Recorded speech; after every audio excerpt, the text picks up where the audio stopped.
আজ রবিবার, একটা ছুটির দিন। ছুটির দিন মানেই মন ভরে খাওয়া দাওয়া।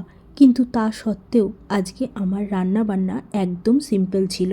ভাত, লঙ্কা ভাজা দিয়ে আলু সেদ্ধ মাখা, একটা করে ছোট ডিমের পোচ অবশ্য আমি করে নিয়েছিলাম। তার সাথে ছিল ডাল, আর গতকাল রাতে চিকেন টিক্কা বানিয়েছিলাম, সেটাও একটু বেঁচে গেছিলো, সেটাই পাশে গরম করে নিয়েছি। আসলে গতকাল শনিবার মা বাবা আমাদের নয়ডা থেকে কলকাতা চলে গেছে, তাই ওদের নাতি ন্যানোর মনটা ভীষণ খারাপ।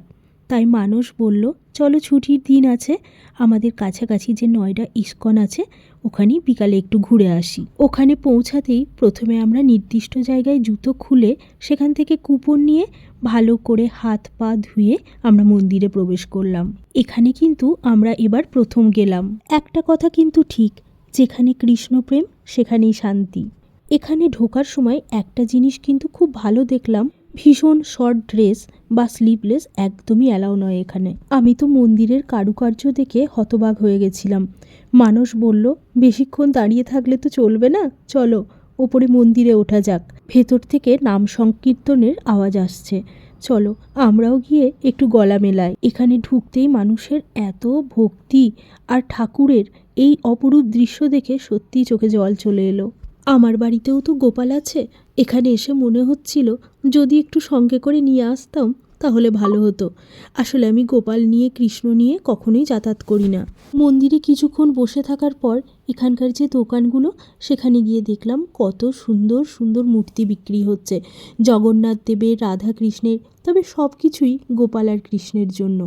আর এত সুগন্ধি তেল বিক্রি হচ্ছিল, মনে হয় গোপালকে স্নান করানোর জন্য। এটা দিয়ে স্নান করালে নাকি গোপাল ভীষণ চকচক করবে। আর এখানে যেটা সব থেকে বেশি পরিমাণে বিক্রি হচ্ছিল সেটা হচ্ছে আতর। আতরগুলোর গন্ধ কিন্তু খুব সুন্দর ছিল। আর এই ছোট্ট শঙ্খগুলো দেখো কি সুন্দর। আসলে এই সব জায়গায় আসলে মনে তো হয় সব কিছু কিনে নিয়ে যায়, কিন্তু সেটা তো সম্ভব নয়। এখানে যে সমস্ত সফট টয়েসগুলো বিক্রি হচ্ছিল সেগুলো হয় কৃষ্ণ না হলে গোপাল। আর এই রাধার চুলগুলো দেখো কি দারুণ, বিনুনির দুই পাশে মনে হচ্ছে যেন বাগান থেকে ফুল তুলে লাগানো। আবার দেখলাম এরা নিজস্ব ব্র্যান্ডের মশলাও বিক্রি করছে। যার যেখানে কাজ, ন্যানো ঢুকে পড়েছে বইয়ের দোকানে, পাপা এটা কিনে দাও, পাপা ওটা কিনে দাও। আমি বললাম সব কিছু ছাড়, চল একটু প্রসাদ খেয়ে আসি।